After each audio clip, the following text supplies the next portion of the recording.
This is Critter Guitari ETC. It's a video synthesizer, and there are a bunch of knobs that control whatever we see on the image. For example, in this mode, the first knob will do this. So basically it's offsetting the position of the elements on the screen. The second knob here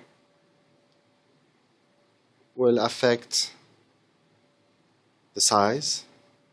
So this takes it left and right, this makes it bigger and smaller. This one affects the color, and this one affects the background color. If you would like to automate those parameters in sync with your live performance, you would need to use an LFO.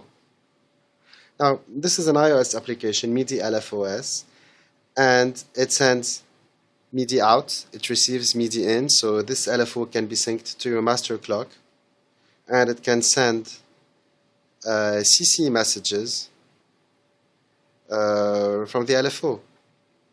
Now, in the manual, these 5 knobs respond to MIDI control 21, 22, 23, 24, 25. And let's take LFO 1, and let's tell LFO 1 to control the position. So control this knob. Let's send it a nice LFO so that we would have some nice movement here. So LFO 1, we will tell it to send its CC message to CC number 21. And now this iPhone is linked to the median of the ETC via the iRig MIDI. So we choose it here. And now it's a square, so it will give 2 values, as you can see. The position, the left and right position, is being automated by this LFO. Now let's change the shape of this LFO. Let's have a sine. Now it's going left and right. Now in the settings of this application, I'm telling it to sync via MIDI, and in the options here, MIDI in, it's taking MIDI in from the iRig MIDI. The MIDI in is coming from the clock of the MX-1. So when I'm playing, whatever LFO is applied is in sync with the beat, with the BPM, with the tempo. So LFO1 is controlling the position of the element. Let's use a second LFO, LFO2.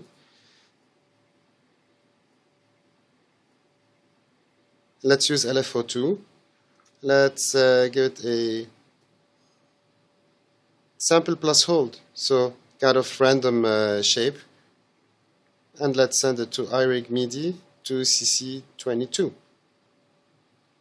So now, CC22, which controls the size, is being sent via this LFO to the ETC. Now, the rate is over 4 bars.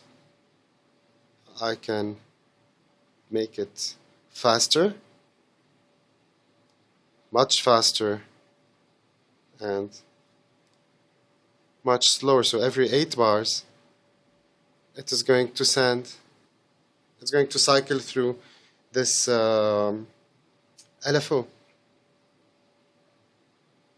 Now, let's control, this controls the color of the background. So let's send LFO3. This is CC25. Voila. And now the color of the background is randomly changing. Let's give it a much MIDI. And now the background is changing colors every I mean, the cycle is a 1-bar cycle. We can have a smooth thing. Let's have a triangle shape for the LFO and have it change over every 4 bars.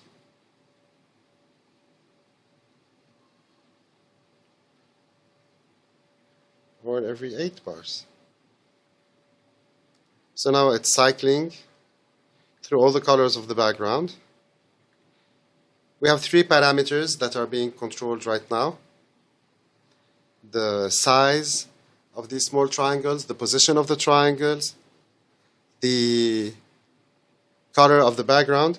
Let's use CC24 to change the color of the element, because this knob 24 changes the color of the element. So let's animate this. Let's go to CC24, iRig MIDI, and now let's see how it reacts to the beat. Let's change scenes and do whatever we'd like to do.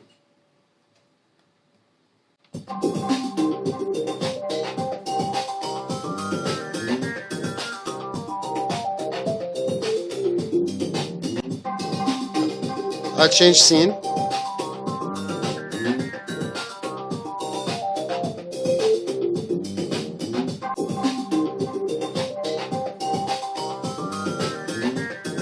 That's another scene.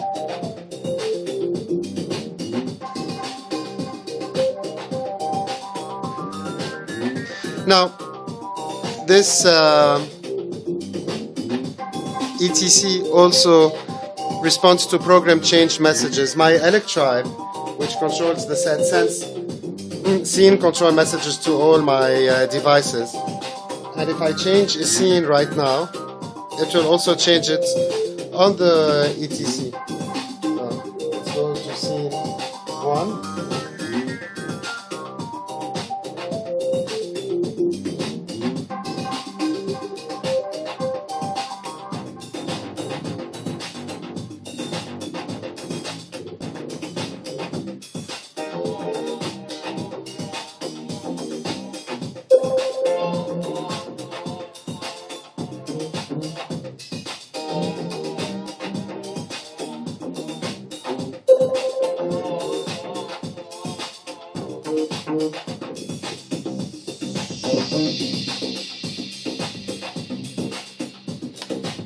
Now this hasn't been programmed to do anything, so I can affect it in real time.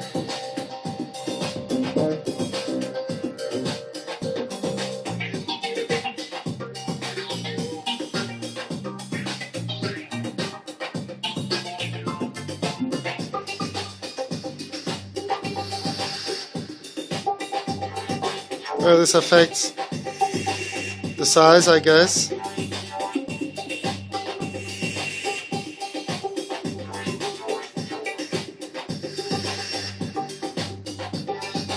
But you can still play with the controls, and it bypasses the LFO. And then when you don't do anything, the LFO kicks in again.